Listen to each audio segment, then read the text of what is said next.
संतोष में धर्म आप दृढ़ धार, आशा एक गुरुदेव की और नाचिते चार। बंदो गुरुपद कंज कृपा सिंधु नर रूप हरि, महामोहतम पुंज जासु बचन रवि कर निकर। महामोहतम पुंज जासु बचन रवि कर। उपस्थित है धर्म प्रेमी सज्जन वृंद तथा माताओं एवं बहनों, अभी हम लोग सब कोई प्रातः काल के सत्संग में उपस्थित हुए हैं और बहुत विलंब से सत्संग का कार्य आरंभ हुआ है।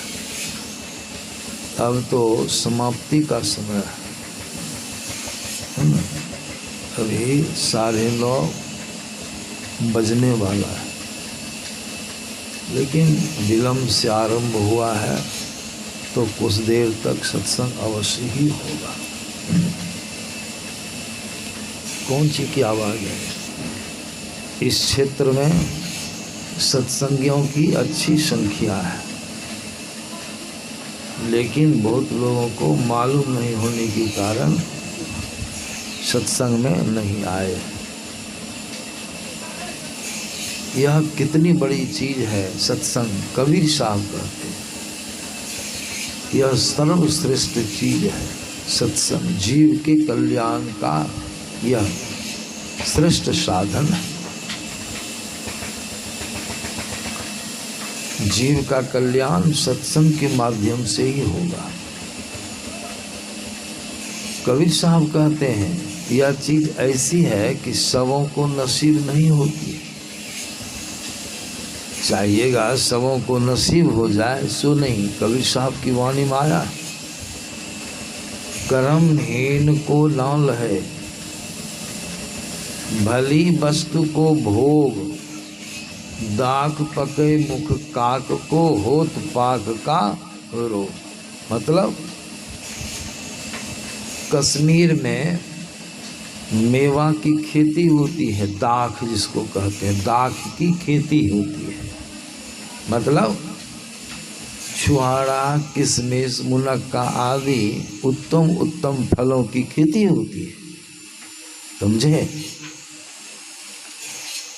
और जब खेती फसल जब पकने पर होती है, वहाँ फसल पक जाएगी तो वहाँ पर जितने कौवे हैं या कौवा है, सब के मुंह में पाक की बीमारी हो जाती है। पाक की बीमारी किसको कहते हैं? पाक की बीमारी कहते हैं जिसको भजा कहते हैं देहात में, भजा बीमारी। देखिए विचारिए, जब तक फसल कच्ची रहती है, जब तक फसल तैयार नहीं होती है, तब तक सब कौवा वहाँ का स्वस्थ रहता है, सब कौवा स्वस्थ रहता है। देखिए भगवान की कैसी लीला है, ईश्वर की। आज जैसे फसल दाख मेवा पकने पर हो जाता है, पकने पर तो प्रभु की ऐसी लीला है कि सब कौवों के मुंह में वो भजा बीमारी हो जाती है, भजा। अब उसको जो है सो खाएगा, वो मुंह में भी घाव हो गया। चोंच फैला के जत्र तत्र वो घूमता फिरता कौं कौं करते रहता है, लेकिन एक भी दाग वह खा नहीं पाता है। यह कितनी बड़ी चीज़। देखिए सत्संग हो रहा है हमारे मुसहरू भगत जी के दरवाजे पर। उन्होंने शायद अपने पोता के मुंडन के अवसर पर, ख्याल में आता है सत्संग, कितना पवित्र कार्य है,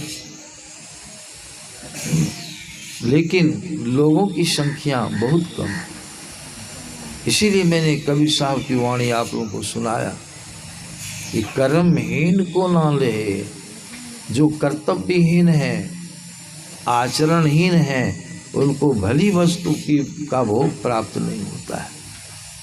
दाग पक गया, कौआ को नसीब हुआ, जैसे फसल कट गई, मतलब तैयार होगी, टूट गई, सब कौआ का मुंह ठीक हो जाता है। ये अपने अपने होता है कि उसमें कोई करने वाला है, व्यवस्थापक ईश्वर प्रभु की, नहीं तो सब कौवे खा जाएगा, इतना कौआ है वो। हम लोग खाते हैं तो भली वस्तु यही सत्संग है, सबसे पवित्र चीज़ है सत्संग। यह कर्महीन को प्राप्त नहीं होता है, समझ लीजिए। इसी माया तुलसीदास जी महाराज की वाणी विषय को सुनिएगा। पूर्व जन्म के पाप से हरि चर्चा न सुहाय, जैसे ज्वर के ताप से भोजन की रुचि। कितनी बड़ी चीज है। सत्संग में सबों को बैठना चाहिए, जो इसके मर्म को जानते हैं। यह स्थल जहाँ सत्संग होता है वह पवित्र हो जाता है। आप सुने होंगे भगवान शिव जी एक बार बसहा बैल पर सवार होकर अपनी अर्धांगिनी पार्वती जी के साथ भ्रमण करते हुए जा रहे थे भगवान शिव जी। समझे कितनी बड़ी चीज है। बैठिए, प्रयास किए तो मान गए, वो भी सुनेंगे। इस सत्संग सिर्फ मुसलमान भगत जी का नहीं न है, ये सत्संग सबका है।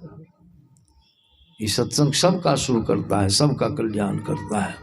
तो इसीलिए भगवान शंकर जब बहुत दूरी तय कर लिए, एक ऐसी जगह पहुँचे जो निर्जन जगह थी, वहाँ पर किसी व्यक्ति का आना जाना नहीं था। भगवान शिव जी वहाँ साष्टांग दंडवत प्रणाम किए। उतने बड़े पुरुष प्रणाम किए, शरीर में मिट्टी भी लग गई। पार्वती जी पूछती हैं, प्रभु आपने जो यहाँ प्रणाम किया सो किसको किया प्रणाम? संसार के लोग तो आपको प्रणाम करते हैं, आपने किनको प्रणाम किया? भगवान शंकर जी कहते हैं, पार्वती इस रहस्य को, मर्म को तुम नहीं जानती हो, मैं जानता हूँ। क्या रहस्य है? कहा बहुत समय पहले यहाँ सत्संग हुआ था, साधु महात्माओं का पदार्पण हुआ था, ऋषियों का मुनियों का पदार्पण हुआ था, इसीलिए यह स्थल प्रणम में है, मैं प्रणाम करता हूँ। कुछ हो, लेकिन विनम्रता कितनी है। भगवान शंकर उन्होंने साष्टांग झुक करके प्रणाम किया, आगे बढ़े। कुछ दूरी तय करने के बाद फिर वैसी ही जगह मिली। भगवान शिव जी वहाँ भी साष्टांग दंडवत प्रणाम किए। पार्वती पूछती हैं कि प्रभु वहाँ तो सत्संग हुआ था तो आपने उसको प्रणाम किया, यहाँ क्या हुआ? कहा पार्वती हमको दिव्य दृष्टि है, तीसरी आँख, और तीसरी आँख से हमको मालूम पड़ रहा है कि भविष्य में यहाँ भी सत्संग होने वाला है। अब सत्संग होने वाला उसको प्रणाम करते हैं, है ना। अहंकारी आदमी ऐसा नहीं करता है, अपने अहंकार में, थोड़े ज्ञान के अहंकार में होता है, समझे ना। भगवान शिव ने प्रणाम किया। भगवान शिव जी सत्संग करने के जाते थे। भगवान शिव जी की वाणी में सत्संग की जगह जगह बड़ी बड़ाई आई है। उन्होंने सत्संग का बड़ा महत्व दिया है। सिर्फ महत्व नहीं दिया है, जाकर के बैठ के सत्संग सुनते थे, है ना।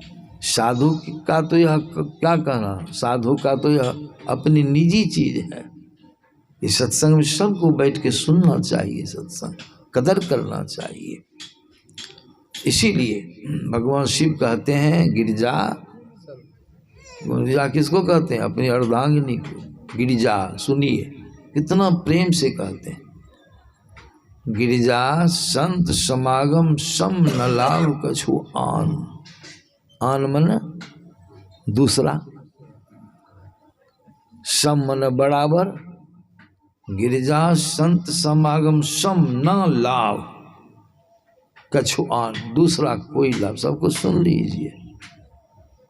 यहाँ पर और भी कहीं पर कोई यज्ञ था, मुंडन भी, भगत भी हुआ है भर रात शायद, कि ना छोड़ा था, ना छोड़ा था। नहीं यहाँ नहीं, अगल बगल में हो रहा है ना रात, भगत है, नाच है, चौपहरा करते हैं लोग।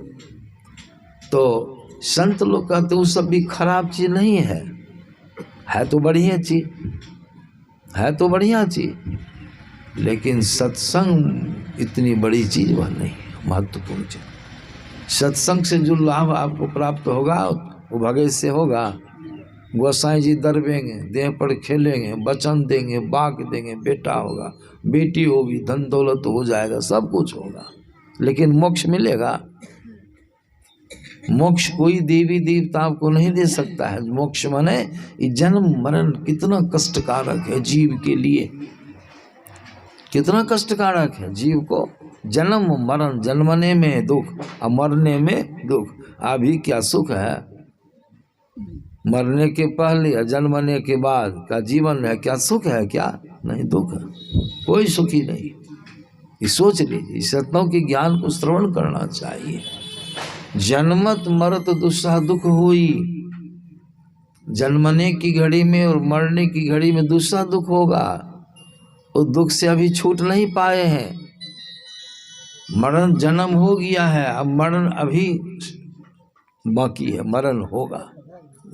इसीलिए संत महात्मा लोग कहते हैं इसको विचारना है। तो सत्संग से देखिए ये 4 फलों की प्राप्ति होती है। तुलसीदास जी महाराज लिखा, किसने लिखा? तुलसीदास।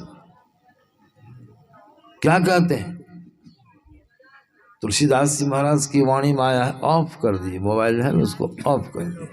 श्री सदगुरु महाराज की तुलसीदास जी महाराज कहते हैं सुनी समुझई जन, कितना सुंदर कहते हैं, सुनी समुझई जन मुदित मन। तो ऑफ कर दो उसको।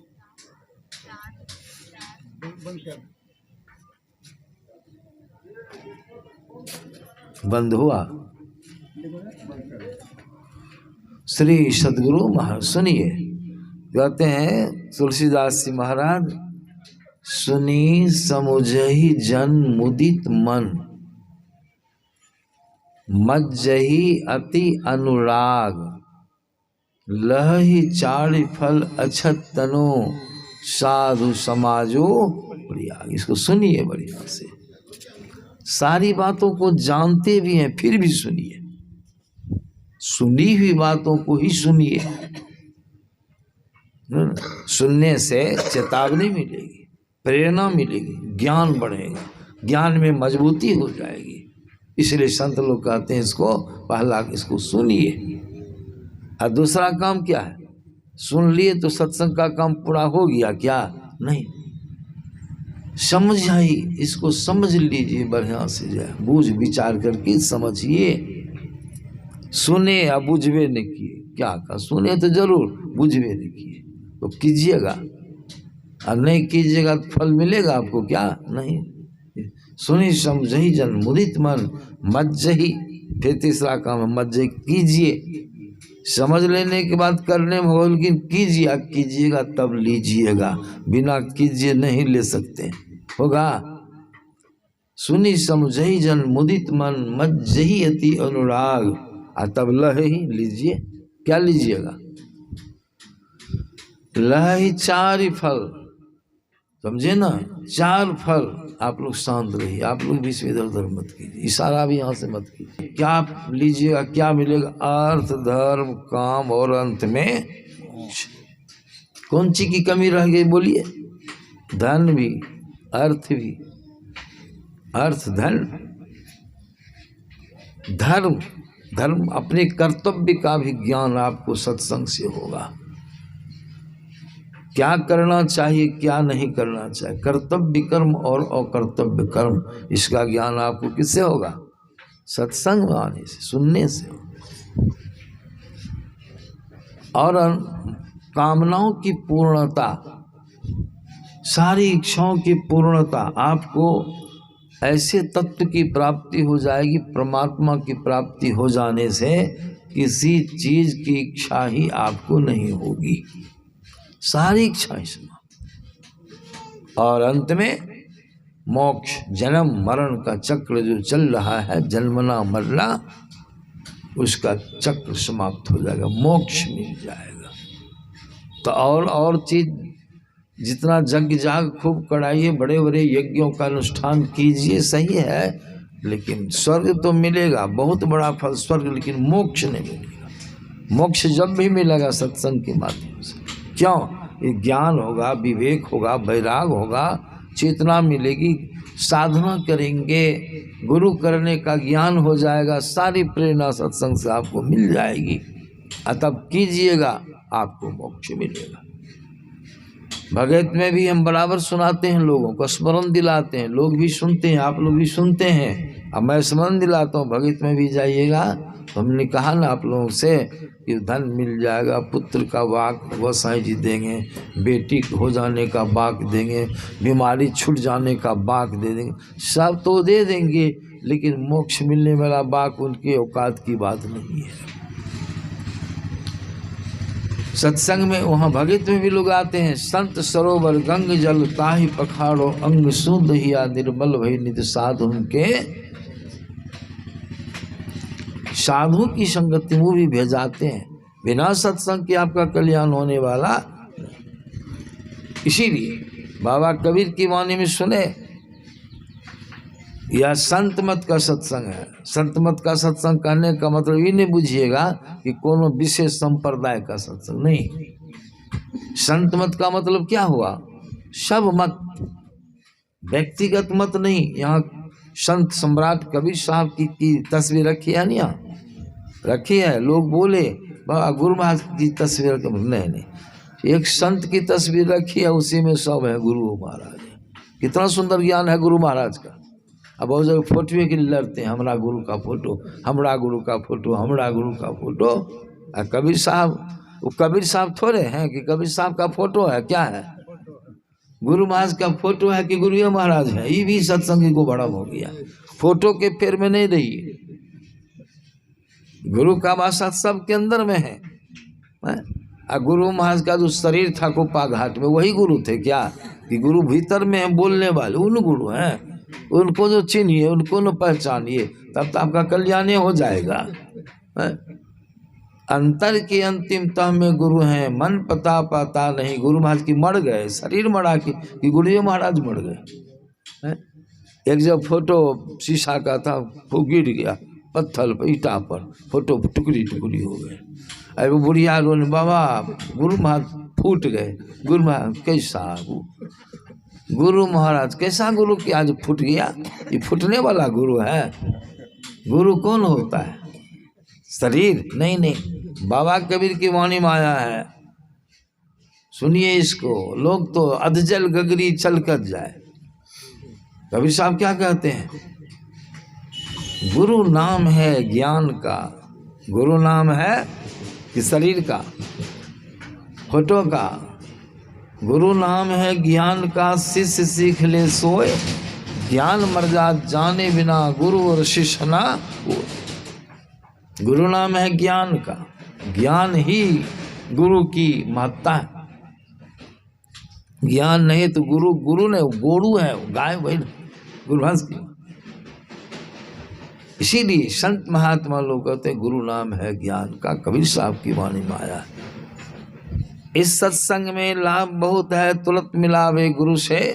मूर्ख जन कोई सार न जाने, सत्संग में अमृत। मूर्ख किसको कहा गया? अज्ञानी को, विवेकहीन को मूर्ख, यानी कि अनपढ़ को मूर्ख कहा गया है। अगर अनपढ़ को मूर्ख कहिए तो कबीर साहब एक नंबर पर आ जाएंगे मूर्ख में। वो मूर्ख थे, किसी को उंगली उठेगी उनके ऊपर, मूर्ख थे। अनपढ़ थे, पढ़े लिखे नहीं थे, महान ज्ञानी थे। उनको तो विज्ञानी भी कहा गया है, वो महान विज्ञानी थे। अब सोचिए कैसे थे, उनकी खोज कैसी थी, समझिए इस बात को। कबीर साहब की वाणी सुनिएगा आपको आश्चर्य लगेगा। मैं तो समझिए इसको, सुन लिए ना सत्संग की कितनी महत्ता है, वो सुना दी। और सत्संग से 4 फलों की प्राप्ति होती, ये भी सुन लिए। वो गोसाई सब फल नहीं देगा, मोक्ष नहीं देगा, जन्म मरण के चक्र से जीव को नहीं छुड़ाएगा। ये कबीर साहब की वाणी। मैं तो आन पड़ी, इसको समझ लो। मैं माना, मैं कौन है? देह, देह है मैं नहीं। देह में जो रहने वाला है बोलता है वो है मैं, वही न है मैं की देह में। बहुत लोग देह को भी अमर मानते हैं, ये कैसी बात कहिए। प्रत्यक्ष में देखते हैं देह जन्मी है, इसमें परिवर्तन हो रहा है, समय आने पर नष्ट भी होगा शरीर कि नहीं होगा। आँख से तब कहते क्या है, अमर है।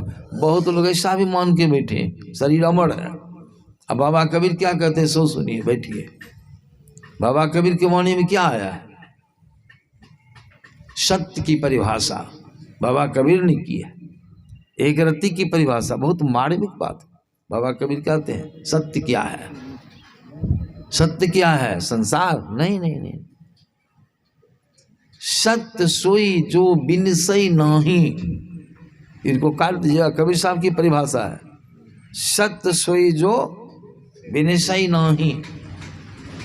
सत्य वह तत्व है, वह पदार्थ जो कभी भी विनष्ट नहीं होता है, नष्ट नहीं होता है, उसका नाश कभी हो। और जिसका नाश नहीं होगा उसमें एक रत्ती भी परिवर्तन नहीं होगा। क्यों? परिवर्तन ही विनाश की इकाई है। आज थोड़ा परिवर्तन हो, इसका मतलब कल हो परिवर्तन होगा, परसों होगा परिवर्तन। अब परिवर्तन होते होते जब परिवर्तन के लिए कुछ बचेगा नहीं तो वस्तु क्या हो जाएगी, रहेगी कि नष्ट हो जाएगी। हम तो साबुन आज लगाए, हम तो रात में नहीं चलते। हम वहाँ से जितना विलम्ब से सत्संग आरंभ हुआ, हम आश्रम से भी भोरे सब चीज करके चलते, सत्संग पकड़ लेते। फिर रात में आए क्यों? रात में इसलिए आए कि वहाँ जाएंगे, विश्राम करेंगे, सवेरे से सत्संग शुरू करेंगे, सवेरे आएंगे। आज हमको नर्मदा भी जाना है, समझे ना। तो सवेरे चले आए, तो साबुन लगाए। पहले दिन जो साबुन लगा खोलते हैं डिब्बा में से, तो कैसा रहता है साबुन? खुशबू नहीं, आकार प्रकार सब उसका नया बना हुआ है, शुरुआत का यही ना है। लिखनी पढ़नी सब है, कागज के डब्बा में पैक है वो। अब उसमें परिवर्तन जैसा वैसा रहेगा वो। पहले कागजन फाड़िएगा, कागज फाड़ के हटा दी, परिवर्तन हुआ कि नहीं? रूप बदल गया। उसके बाद उसको लगाइएगा, लगाइए तो क्या होगा? खियावेगा कि नहीं? वो आज कितना खियाया, फिर दूसरे दिन लगे फिर खियाएगा, तीसरे खियाते खियाते क्या मतलब हुआ? खियाने का परिवर्तन हुआ ना। अब अंत में क्या होगा? खियाने के लिए जब कुछ नहीं रहेगा, साबुन गायब, नष्ट।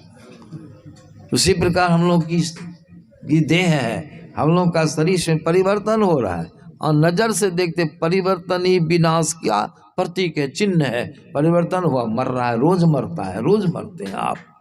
रोज आयु खुटती है, दिन बीतत जावे आयु खुटावे, भजो भजो प्रभु नाम, निज तंचटी जावे काम न आवे, यह जग दुख को धाम। तो परिवर्तन हो रहा है कि नहीं? कब से? जैसे जन्म लिए वैसे है शरीर। साबुन का उदाहरण दे के सुनाए। शरीर जैसा जन्म लिए थे जिस ढंग का, वैसा भी है शरीर। कहा एक संत ने, सुंदरदास जी महाराज ने, जब ते जन्म लियो तभी ते आयु घटियो, माई सो कहत मेरो बड़ो होत जात है। परिवार को मेरा बेटा बड़ा हो रहा है, बेटी बड़ी हो रही है, लेकिन शरीर तो बढ़ रहा है, उम्र तो घट रही है। आज और काल और दिन दिन होत और, दौड़ियो दौड़ियो फिरत खेलत आरो खात। बालपन बीतिए खेलते खाते बाल्य अवस्था चली। परिवर्तन हुआ कि नहीं? अब बाल्यावस्था है, बचपन में कैसे कैसे दौड़ते थे, अभी ख्याल आता है, वो अवस्था है अभी आपकी है, वो अवस्था कहाँ चली गई? देखिए परिवर्तन है। बालपन बीत्यो जब जौवन लगियो है आई, आ जौवन हो बीत्यो तो बूढ़ो डोकरो दिखाता है। जवानी भी नहीं रहेगी, रहेगी। और जब जवानी चली जाएगी तो कौन अवस्था आएगी? जो आप कभी नहीं चाहते, कभी चाहते हैं कि बूढ़ा हो जाए। कोई आदमी कहिए तो दादा होने का शौक है, पिता होने का शौक है, लेकिन इस शौक है कि हम थोड़ा बूढ़ा हो जाते, कमर सब झुक जाती है। कोई सा सोचिएगा? हो ही नहीं, लेकिन होइएगा, बूढ़ा तो होइए जाइए। शरीर बूढ़ा होगा, आप नहीं, आप बूढ़े नहीं होंगे, बूढ़ा होगा शरीर, यही भ्रम है। आप तो जस के तस हैं, आप मरने वाले थोड़े हैं, आप तो अजर हैं और अमर हैं, लेकिन शरीर अजर अमर नहीं है। फिर कहते सुंदरदास जी महाराज, बूढ़ो डोकरो दिखाता है, सुंदर कहत ऐसे देखते ही बुझी गयो, सुंदर कहत ऐसे देखते ही बुझी गयो, तेल घटी गयो जैसे दीपक बुझाते हैं। तेल घट गया दीपक, उस उम्र खत्म, शरीर खत्म। लेकिन आप तो रहिएगा, आप निकल गए शरीर, शरीर को जला दिए। ये नासमान हुआ, कभी नासी हुआ, कहिए तो पहले। प्रकृति क्या है? संसार कभी न कभी बनी है, कब ने है, कभी न कभी बनी है। बनाने वाला जो है वो छिपा है, सब व्यवस्था कर दिया, उसका काम चल रहा है। जैसे पंपिंग सेट, वही चला के मकई खेत में बैठ जाए, आ कोई देखे तो कहा अपने चल रही है मशीन, अपनी चलती है वो, कहिए तो पहले बुझिए, पहले चला दिया वो चल रही मशीन, वो छिप के बैठा है। बनाने वाला ने मशीन को बना दिया, कारीगर बना दिया, मशीन अपना काम कर रही है, या मशीन अपने बन गई है, कहिए तो पर। इस तरह से संत लोग कहते हैं। या एक आदमी आया, विद्वान पढ़ा लिखा आदमी, समझे ना, अब तो मर गया वो, जवानी में उसकी मृत्यु हो गई बेचारे की। हमको कहा, आप लोग कहते हैं भगवान भगवान भगवान, या हमको ख्याल उसका भाई कहा था, छोटा भाई मर गया, अब 2 भाई हैं, अब दोनों में कौन कहा था ख्याल नहीं। आप लोग कहते हैं भगवान संसार को बनाया है, इसका मतलब है इतना बड़ा संसार बनाने वाला कितना बड़ा होगा, वो कहाँ में बैठा होगा, कितनी जगह से, कितना मोटा होगा। कहिए इसी को मूर्ख कहते हैं। मूर्ख किसको कहते हैं? पढ़ा लिखा विद्वान आदमी। हम के अच्छा है, पटना का जो गोल घर है जिस पर हम छत पर चढ़ते हैं तो पूरा पटना झलकता है, कितना ऊंचा है। अब तो उससे ऊंचा ऊंचा महल बन गया है।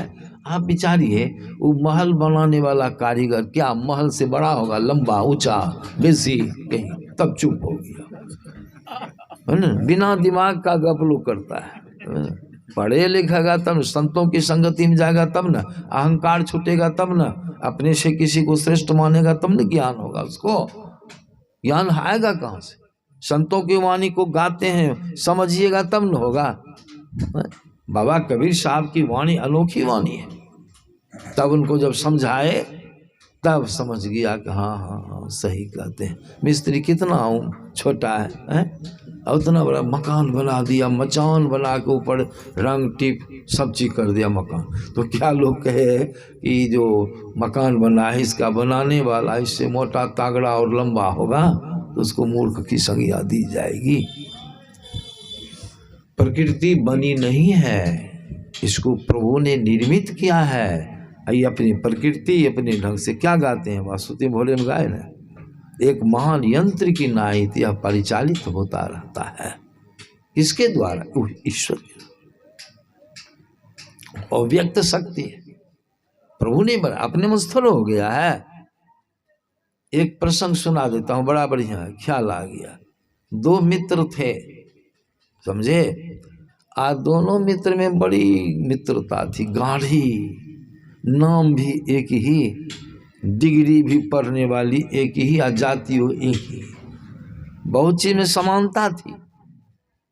नाम मिल गया दोस्ती हो जाती है कि नहीं? बहुत लोग नाम एक के नाम है दोस्त हो गया है। यहाँ पर भोर में रात में कि भोरे में एक युवक गया था रात में, क्या नाम है? कहा अरविंद। हमरे वाला नाम है आपका? कहा अरविंद नाम के, हमरे वाला नाम है आपका है? एक विद्यार्थी आया, क्या नाम है बाप का, पिताजी का, अरविंद। हम के तब तो हमरो नाम वही है रे, तब तो हमरो बेटा हो गया तुम। तो बच्चा बड़ा खुश हो गया, बहुत खुश। ठीक है।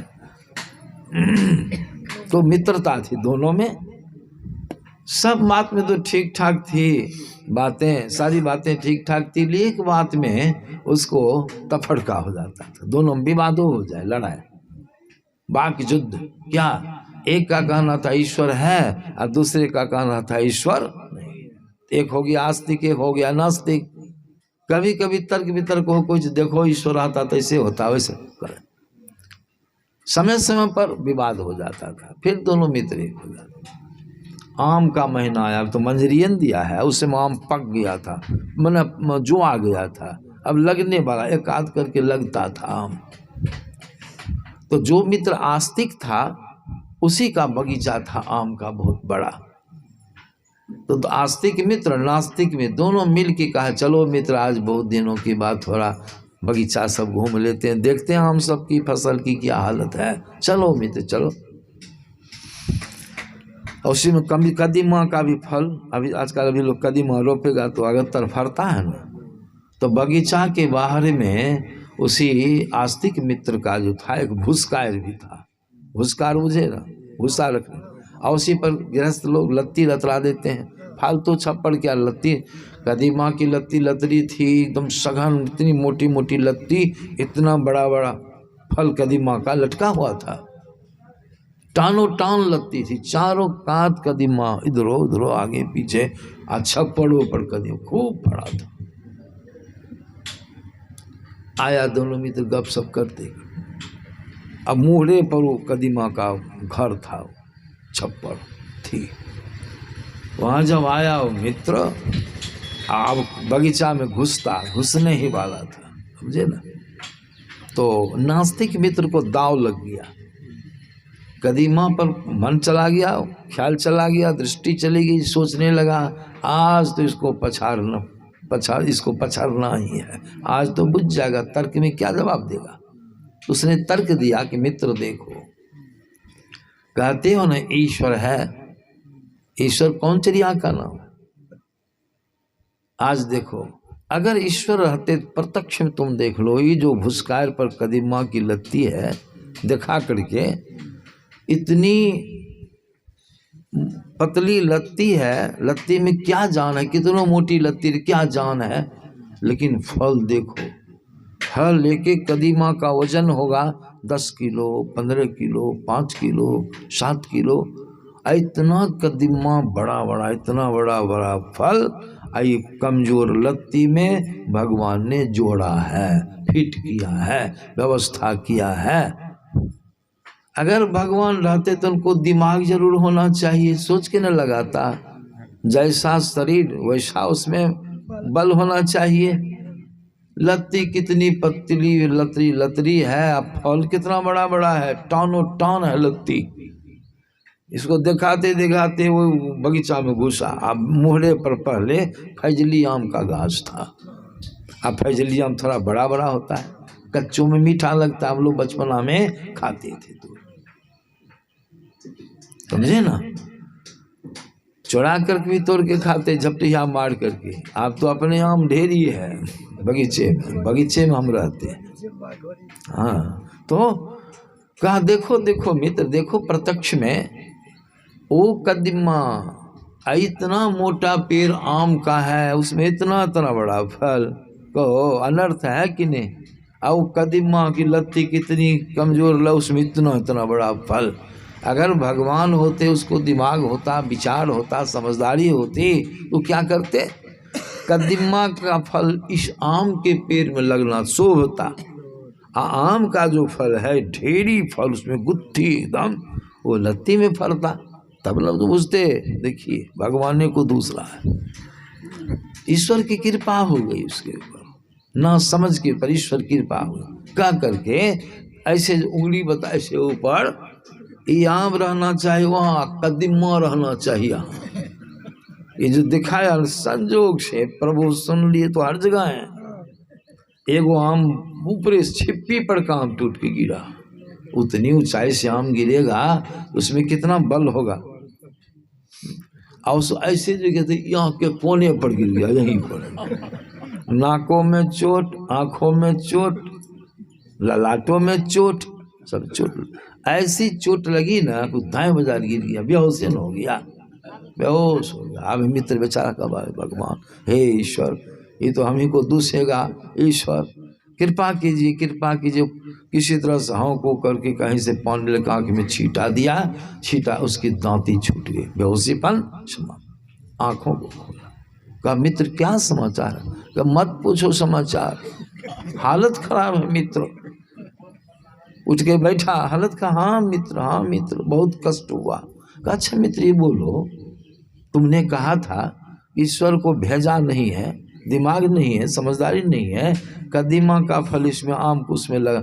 अभी अगर कदीमा रहती तब क्या होता तुम्हारा? बोलो।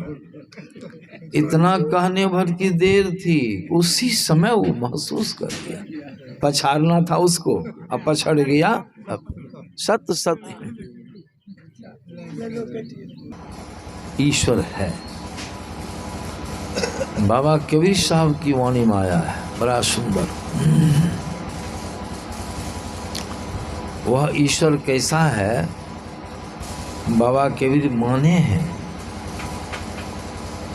बाबा कबीर कहते हैं राम निरंजन न्यारा रे अंजन सकल पसारा। राम जो है ईश्वर जो न्यारे हैं, सबसे स्वतंत्र हैं, और अंजन निरंजन ने ईश्वर, अंजन मन माया। अब माया संसार में व्यापी हुई है, माया नाशवान। इस तरह से कबीर साहब ने ईश्वर की मान्यता दिया है। इसलिए उन्होंने कहा मैं तो आन पड़ी मैं जीव आके पड़ गया हूँ। कहाँ पड़ गए? चोरन के नगर। देखिए जीव कहाँ आके पड़े, स्पष्ट में देख लीजिए कबीर साहब की वाणी। चोर की नगरी, चोर की नगरी किसको कहते हैं? माने चोर कहाँ निवास करता है, चोर कहाँ डेरा डालता है, सबको मालूम है कि नहीं? अंधकार में कि रोशनी में? अंधकार में, हिंजोड़ में नहीं, अंधकार में टिकता है चोर। आप देखिए आंखों को बंद कीजिए तो अंदर में देखिए तो क्या झलकेगा? सबके अंदर में देखिए अंधकार झलक, आप ही को ना जो उसमें है उसी को झलकेगा। अंधकार में आप जीव हैं, आंखों को बंद करते तो अंदर में क्या झलकता? अंधकार। इसका मतलब क्या हुआ? आप आंख में हैं, अंधकार में वास आते। यही है चोर की नगरी। कहाँ आ गए हैं हम? जीव न है कि शरीर है? शरीर पर इतनी बात चली, नाशवान। आप अविनाशी हैं, लेकिन है कहाँ? शरीर के अंदर। अंदर में भी तो कहाँ? अंधकार के कुंड में आप पड़े हैं। आंखों को बंद करते क्या देखते हैं? आंखों को बंद करने पर अंधकार मालूम पड़ता, अंधकार को आप देखते हैं। बैठिए। तो यह चोर की नगरी। ठीक जो बात कबीर साहब की वाणी में सुने हैं, यही बात गुरु महाराज की वाणी में भी सुन लीजिए। संत तो एक होते हैं, संत तो दो होते नहीं। हम और आप दो हो सकते हैं, लेकिन संत कभी जो हो गए वो दो होने वाले नहीं है, वो एक हो जाते। उनकी वाणी एक, ज्ञान एक, सबों का। हमारे के पास क्या कहते हैं? तम प्रकाश अरु शब्द निशब्द की कोठरी, चारों कोठरिया आई अंदर घट कोठरी, तू उतरी पड़ियो तम माही, पीव निशब्द में यही ते पड़ेगी दूर चलो निशब्द। इसका मतलब समझिए। तो क्या कहते हैं? चार किस्म की कोठरियाँ आपके अंदर में। कोठली, सबसे निचली कोठली कौन सी की? अंधकार की, जिसमें अभी हम और आप सब कोई मौजूद हैं। उसके ऊपर की कोठरी है प्रकाश की, जिसको नहीं देख रहे हैं। जिस गांव में अभी है, इस गांव के बाद का गांव आपको झलकेगा, लेकिन उसके उधर का गांव झलकेगा। वो गांव जाइएगा तब झलके। अंधकार में है, अंधकार की कोठरी में पड़े हैं, प्रकाश का दर्शन नहीं। प्रकाश के ऊपर है शब्द की कोठरी, और शब्द के ऊपर है सब निशब्द की कोठरी। क्या कोठरी है? चार। हम कहाँ हैं? ईश्वर कहाँ है? ईश्वर कहाँ में है? गुरु महाराज कहते तुम उतरी। ख्याल रखिएगा, कबीर साहब को से मिलाइए। बहुत लोगों को लोग भ्रमित कर देते हैं अर्थ का अनर्थ लगा करके। तू मने तू जीव, कबीर साहब कहते हैं मैं, और गुरु महाराज कहते हैं तू। एक बात है कि दो बात है? मैं तुम एक बात। अपने से बोलिएगा तो कहिएगा मैं, और दूसरे को कहिएगा तो तुम। मैं खाता हूँ, तुम भी खाते हो, कहते हैं ना। तुम उतरी पड़े हो। गुरु महाराज कहते तू जीव उतरी, उतरना क्रिया है, ऊपर से नीचे आना हुआ है। अब बाबा कबीर क्या कहते मैं तो आन पड़ी, आना मन आए हैं, और गुरु महाराज शब्द दिए हैं उतरना। एक ही बात है कि दो बात है? दुमाला पर से उतर के नीचे जाइए तो दो रंग की बात बोलिएगा। मैं दुमाला पर से उतरा हूँ, और कोई कहेगा कि हम दुमाला पर से आए हैं। ये बात एक है कि दो है? कबीर साहब को तो मैं तो आन पड़ी, मैं आके पड़ गया हूँ। और गुरु महाराज कहते हैं तो उतरी पड़ो। पढ़ना शब्द है प्रणाम ना। अब हारमोनियम पड़ा हुआ है, नाल पड़ा हुआ है, ढोलक पड़ा हुआ, तो क्या कहते हैं? पड़ा रखा हुआ है। आप भी आके पड़ गए। कहाँ पड़ गए? कबीर साहब कहते चोरन की नगर, अंधकार में चोर बसता है, सुना दिया आप लोगों को। आप कबीर साहब गुरु महाराज क्या कहते हैं? तम माही तू उतरी पड़ो तम माही। तम माने अंधकार, अंधकार के कुंड में तुम है कि नहीं? सही है कि गलत है? मिलाइए। और भी संतों की ये वाणी है, पीवनी शब्द में। अब परमात्मा कहाँ है? ऊपर, सबसे ऊपर लिखोटे निशब्द में। यही ते पड़ेगे हो दूर, चलो निशब्द में। यही दूरी है तो निशब्द में चलो। कहाँ चलो? निशब्द में चलो। चलना है निशब्द, जहाँ से आए हैं। अब बाबा कबीर क्या कहते सो भी सुन लीजिए। कहते कहते अंत में क्या लिखे, नीचे में क्या कहते हैं? कबीर साहब कहते हैं जो इस सत्संग में लाभ बहुत है, तुरंत मिलावे गुरु से। मूर्ख जन कोई सार न जाने, सत्संग में अमृत वर्षे। शब्द साहिरा पटक के हाथ से, मुट्ठी भरे कंकर से। कहे कबीर सुनो भाई साध हो, सूरत करो वही घर से। वही मैंने क्या हुआ? जहाँ से आए हैं। पहले कि उन्होंने कहा दिया, जवाब नीचे दिया, मैं तो आन पड़ी आया हूँ चरण के नगर, सत्संग विराज वही सत्य तत्व परमात्मा है। इसलिए बाबा कबीर कहते हैं, कहे कबीर सुनो भाई साध हो, सूरत करो वही। सूरत में अपना ख्याल उस घर से जहाँ से जीव आया है। एक बात है कि दो बात है कि आज लोग कहें ना, बहुत लोग ईश्वर को नहीं मानते हैं। कबीर साहब सब संत माने हैं। कुछ लोग ऐसे भी हुए हैं धरती पर, कर हम ही ईश्वर हैं। देखिए ऐसे लोग से भी हमारी भेंट हो गई। एक सज्जन आए, बाबा आए आश्रम पर। दोपहर का समय था। हम छात्र लोगों को पहले पढ़ाते भी थे खूब, अभी भी कभी कभी पढ़ाते हैं। करीब करीब दोपहर से कुछ पहले का समय था। उनको लगा था पैखाना। महुआ बाजार में एक संबंधी के यहाँ वो आए थे। आज साधु वेश में थे, पुतली पहने थे, हाथ में कमंडल था उनको। अब बड़ी तेज गति से जा रहे थे पैखाना फिरने के लिए, आश्रम के गेट के आगे होकर के। आश्रम के गेट पर आए थोड़ा हुल के, लेकिन पैखाना तो जोर से लगा था उनको। बहुत तेज गति सब दौड़े, हम देखे। हमारे विद्यार्थी उसके देखो साधु बाबा थे। हमको साधु बाबा को देख करके बहुत मन खुश हो जाता है। हम यहाँ आए तो खुश हुए कि बहुत साधु बाबा हैं। देखो ठो कहाँ देखते हैं, यहाँ सुने थे बहुत साधु बाबा। हम क्यों खूब बढ़िया से, हाँ सत्संग खूब बढ़िया से होगा। खैर तो हम बहुत खुश हुए कि देखो साधु बाबा पैखाना फिरने के लिए गए हैं, उधर से लौटेंगे तो बुला लेना। यह आश्रम कुल्ला आचमन करा के थोड़ा बातचीत करेंगे, मिलन जुलन हो जाएगा। दरस परस विद्या खड़ा आए साधु बाबा। विद्यार्थी ने कहा आके पढ़, कल पर कुल्लाचमन किए, आए हमारे पास। तो हमारे पास आए तो हमको कहते हैं प्रणाम पाती किए, साहेब बंदगी किए, जैसे हम लोग करते हैं साहेब बंदगी किए। हमको पूछे कहिए बाबा कुशल मंगल। मैंने कहा ईश्वर की कृपा से सब कुशल मंगल ठीक ठाक है। अब क्या कह दिए? ईश्वर की कृपा से सब कुशल मंगल ठीक ठाक है। खराब कहे कि बढ़िया कहे? अपनी कृपा की, ईश्वर गुरु की कृपा, संत की कृपा।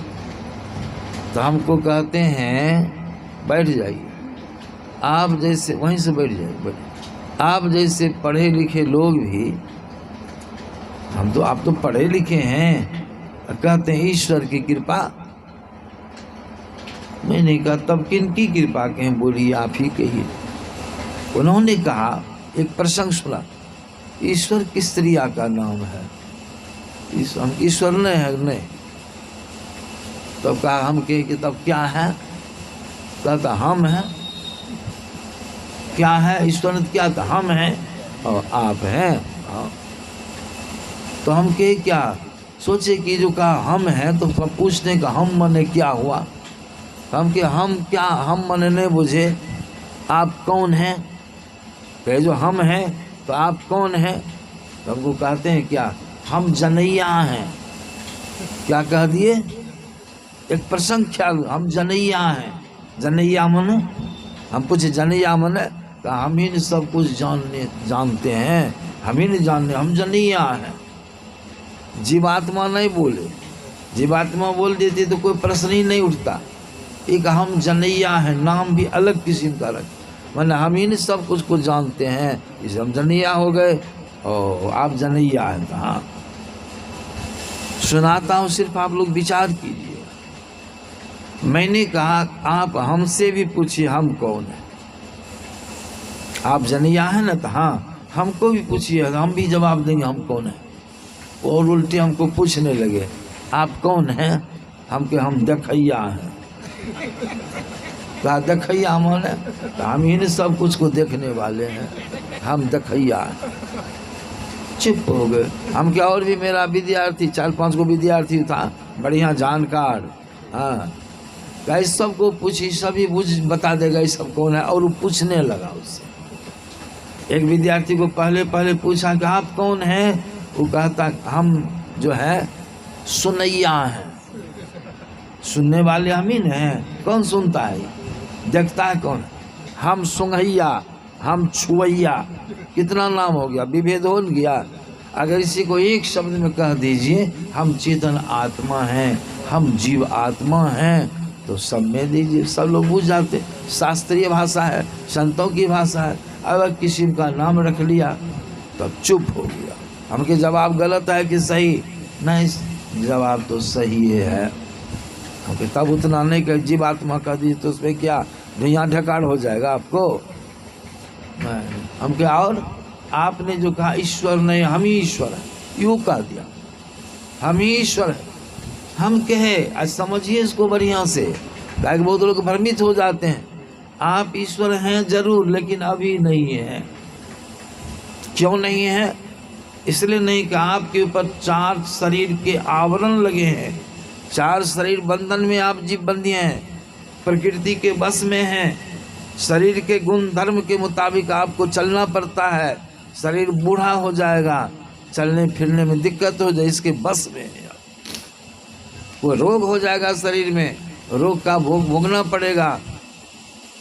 तब मैंने कहा आप अगर ईश्वर हैं तो सोचिए, आप जो जल लेके पैखाना दरबार दे के जा रहे थे, ईश्वर कहीं पैखाना फिरता है? सुने हैं? सबको विचार, आप लोग भी विचारिए, भ्रम में नहीं रहिएगा। आपको जब पैखाना दरबार दिला दिया तो पैखाना आपके बस में है कि आप ही पैखाना के बस में है? किसके बस में? पैखाना के बस में है ना, शरीर के बंधन में है ना। शरीर का गुणधर्म है भूख लगनी, प्यास लगनी, पैखाना पेशाब का की हाजत होना, ये सब किसका धर्म है? शरीर का कि आपका? जन्म लेना शरीर का धर्म है, मरना शरीर का धर्म है, आत्मा का धर्म नहीं। जन्म लेना मरना है तो कहिए कहाँ चला गया आपका ज्ञान? है जरूर ईश्वर, लेकिन अभी कसर है। एक बदमाश पकड़ाया था हमारे क्षेत्र में, बहुत भयंकर। पुलिस उसको अपनी निगरानी में पूरे बाजार घुमाई, हाथ में सूप दे दिया, बोरनी दे दिया,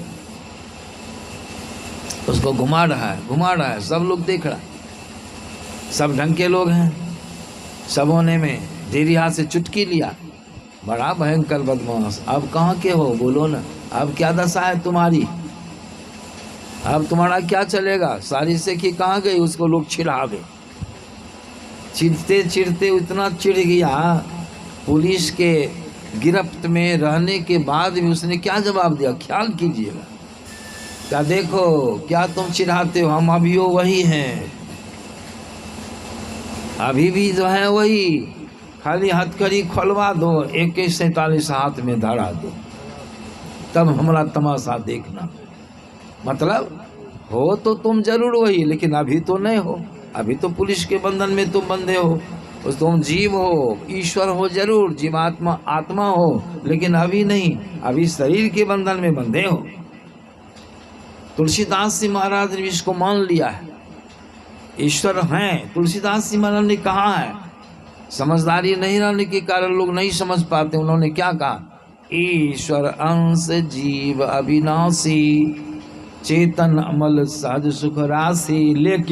लेकिन क्या बीमारी है, तो ईश्वर का अंश, ईश्वर ही है, लेकिन बीमारी क्या है, लेकिन लग गया क्या, सो माया बस भय गोसाई, अब बंद हो कीर मड़कट के,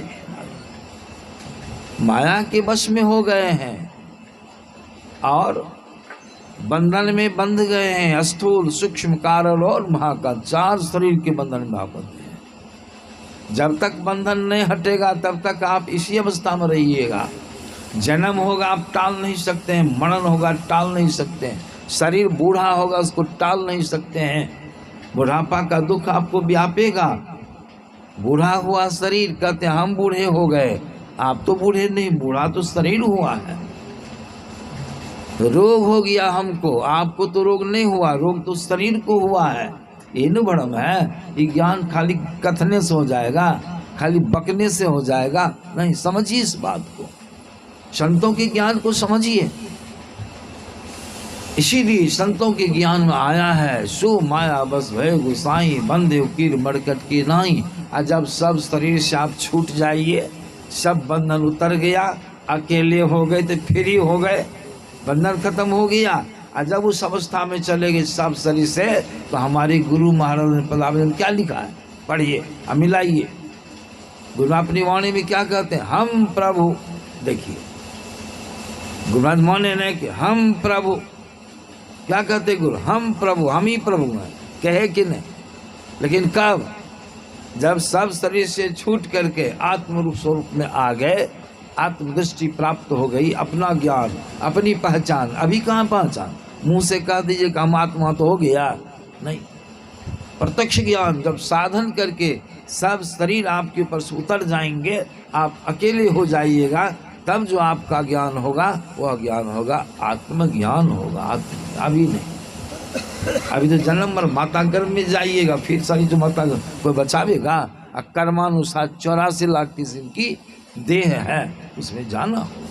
इसीलिए आप ईश्वर हैं सही, लेकिन कब, जब सब बंधन से छूटे। एक दिन स्वामी रामकृष्ण परमहंस जी महाराज ने अपने शिष्य, जगत विख्यात शिष्य विश्व विवेकानंद से कहा, धरफड़ा कर, खुद विचित्र रंग के संत थे, हीरा संत थे। कहा विवेका यहाँ आओ, यहाँ आओ। हाथ जोड़ के खड़े हो गए स्वामी विवेकानंद का, कहिए गुरुदेव आज्ञा। कहा देखो तुम मेरे शिष्य हो, मैं तुम्हारा गुरु हूँ, तुम आज हमको गुरु दक्षिणा चुकाओ, जल्दी दो, देरी मत करो। स्वामी विवेकानंद मुस्कुरा दी, गुरुदेव इतनी जल्दी दक्षिणा की क्या जरूरी है गुरुदेव। कहा तुम नहीं समझते, मैं देख रहा हूँ, जहाँ मैं हूँ वहीं तुम भी आओगे, जब वहाँ तुम चले आओगे तो नहीं मैं रहूँगा नहीं तुम रहोगे, दोनों मिल के एक हो जाएंगे। वहाँ गुरु और शिष्य का भाव, कितना सुंदर ज्ञान है। मतलब हम प्रभु, प्रभु हम एक ही होई, द्वंद्व और द्वैत रहे नहीं कोई, मैं ही ऐसी आरती कीजे, अभव मह जन्म बहुरी नहीं। मतलब क्या हुआ? सेवक सेव्य भाव मिट जाई। गुरु महाराज की वाणी पढ़ते ना आरती में, सेवक सेव्य भाव मिट जाए। सेवक सेवा करने वाले और जिसकी सेवा करते हैं सब एक ही हो जाएंगे। पिता पुत्र पति पत्नी का भाव रहेगा, वहाँ सब एक ही हो जाएंगे। कितना सुंदर ज्ञान है, संतों का ज्ञान। इसीलिए संत महात्मा लोग कहते हैं हम लोगों को सत्संग सुनेंगे तब ज्ञान होगा, बढ़िया से सुनिए। अब भटक जाइए, अधजल गगरी छलकत जाए, तब तो आपका कल्याण नहीं होगा। गुरु कर अंध बधिर कर लेखा, एक न सुने एक नहीं देखा, कबीर साहब। हरई शिष धन शोक न हरई सो, गुरु घोर नरक मह पड़ई, तुलसीदास जी महाराज। झूठे गुरु के पक्ष को तजत न कीजिए वार, द्वार न पावे शब्द का भटके बारम भटका देगा। इसीलिए सत्संग की संत मत यह कैसा मत है, यह कोई संप्रदाय नहीं है। हमारे गुरु महाराज महर्षि में परमहंस महाराज जब बाबा देवी साहब की शरण में उपस्थित हुए थे, उसके पहले दरिया पंथ में दीक्षित थे, दीक्षा लेके ध्यान भजन करते थे। मानस जब मानस ध्यान की क्रिया गुरु बताए थे, दरिया पंथी गुरु। बाबा देवी साहब की शरण में जब गए, लाइन पर बाबा देवी साहब की शरण में गए, बाबा देवी साहब ने गुरु महाराज से पूछने की कृपा की थी, लाला हमरे यहाँ जो आए हो, इसके पहले तुम कौन संप्रदाय में था, कौन मत में था? हमारे गुरु महाराज ने कहा था, गुरुदेव इसके पहले मैं दरिया पंथ में था। कहा ठीक है, अब कौन पंथ में आए हो तुमको मालूम है? नहीं हुजूर नहीं मालूम है। तो सुनो, इतने दिन पहले तुम दरिया पंथी में थे, अब तुम आ गए समुद्र पंथ में। ये संत मत समुद्र पंथ है, सब मत इसमें समाहित है। सब संतन की बड़ी बलिहारी हमारी गुरु ने गाया है। संत किसी जाति के नहीं होते, संत किसी के खड़दे हुए नहीं होते, संत सबके होते। ये जानिए, संत सबके होते। सुनिए, जे पहुँचे ते कही गए, तिनकी एक के बात, सबे सयाने एक मत, तिनकी एक के जात। क्या मतलब हुआ? जे पहुँचे और जे नहीं पहुँचे हैं, दो रंग होगी ना बात है? अभी हमारे ये मुशहरू बाबू के यहाँ सत्संग हो रहा है, इतने लोग बैठे हैं, कैसी कैसी व्यवस्था है। जो यहाँ आकर के बैठ करके देख सुन करके जाएंगे, जो आदमी, वो आदमी जो बतावेगा, सबकी बात एक होगी कि दो होगी? यकीन होगी? वह अगति कहेगा कि कुर्सी उस मुंह थी घूमी हुई, ऐसा कोई कहेगा? कहने में भले भाषांतर हो सकता है, भाषांतर हो सकता है, लेकिन अर्थ में अंतर होगा, मतलब में अंतर होगा। कहने का ढंग अलग से अलग कहेंगे। उसी जे पहुँचे ते कही गए, सबकी एक के बाद जो यहाँ आके वर्णन किए, कहीं कहीं जाके सब आदमी की बात एक ही होगी। उसी संत जो पहुँच गए, जे पहुँचे ते कही गए, तिनकी एक के बाद, सबे सयाने एक मत। देखिए, सबे सयाने, सयाने माने जो सयाने हो, ज्ञानी हो गए, पहुँच गए। सबे सयाने एक मत, एक मत सबका, और तीन की एक के जात। तो संत मत एक मत है कि दो मत है? दो मत करने वाले को ज्ञान नहीं है। हमारे गुरु बड़ा सुंदर पदावली में लिख दिया है, भिन्न भिन्न काल तथा देशों में संतों के प्रकट होने के कारण तथा संत मत के भिन्न भिन्न नामकरण होने के कारण, उनके अनुयायियों द्वारा संत मत के भिन्न भिन्न नामकरण होने के कारण संतों के मत में पृथकत्व ज्ञात होता है। परंतु यदि मोटी और बाहरी बातों को हटाकर विचारा जाए और संतों के मूल एवं सारे विचारों को ग्रहण किया जाए, यही सिद्ध होगा कि सब संतों का एक ही चला। सब नाम रख दिया, कौन कौन नाम है? मेही मत, देवी मत, कबीर मत, रामानंदी मत, दरिया पंथ आदि किसका चलाया? चलवा सबका, जो नहीं पहुंचा है अपने गुरु के नाम से। लेकिन संत लोग आज तक अपने नाम पर कोई मत नहीं फैलाए। गुरु महाराज ने क्या कहा है? गुरु महाराज लिखा है, मैं ही मत देवी मत नहीं, संत मत आकर ज्ञान भेद रे भाई, गाय गाय दिन ना समझाई। किसका भेद? संत मता, देवी मत नहीं, संत मत। तुलसी साहब तुलसीदास जी अपने नाम पर मत चलाए हैं, तुलसी मत कहीं पढ़े हैं। क्या लिखे?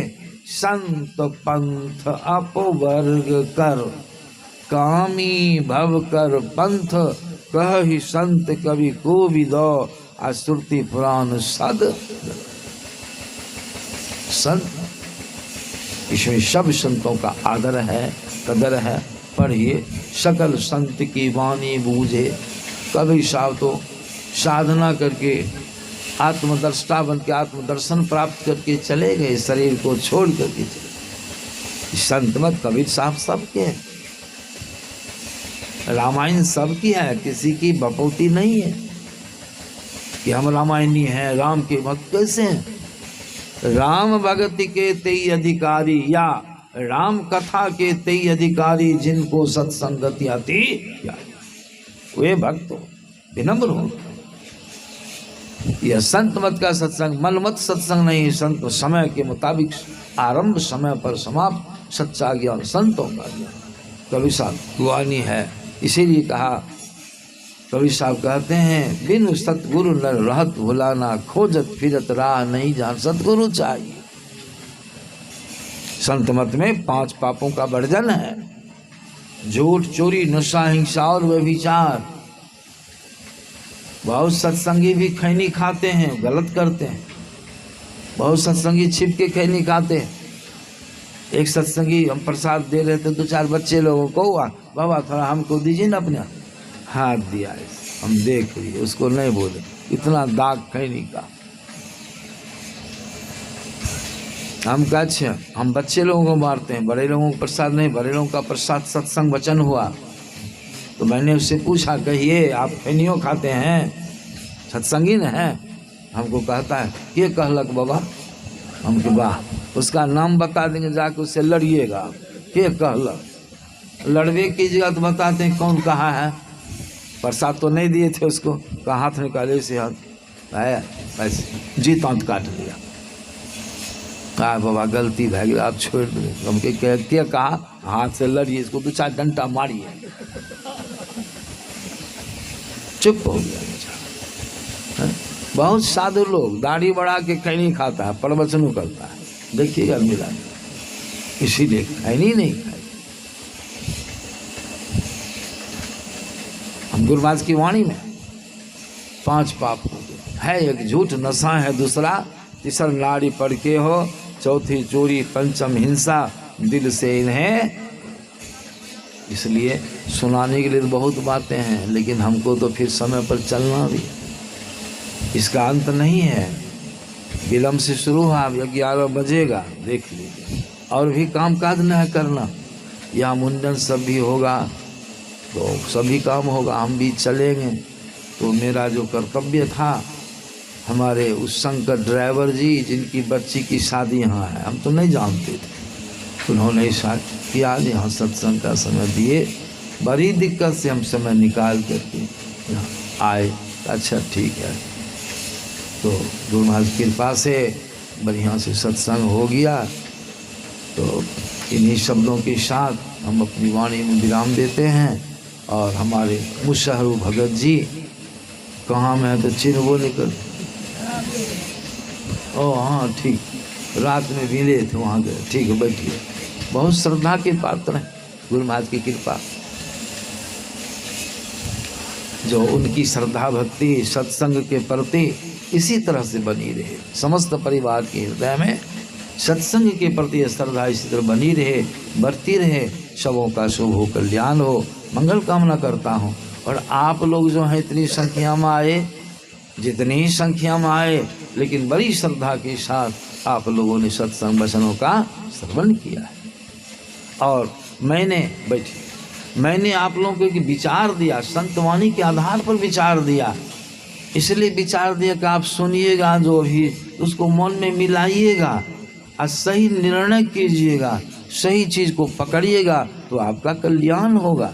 इसलिए आप लोगों की श्रद्धा भक्ति भी सत्संग के प्रति इसी तरह से बनी रहे, बढ़ती रहे। सबों का शुभ हो, कल्याण हो, मंगल कामना करते हुए हम अपनी वाणी विराम देते हैं। श्री सद्गुरु, फिर कभी मौका लगेगा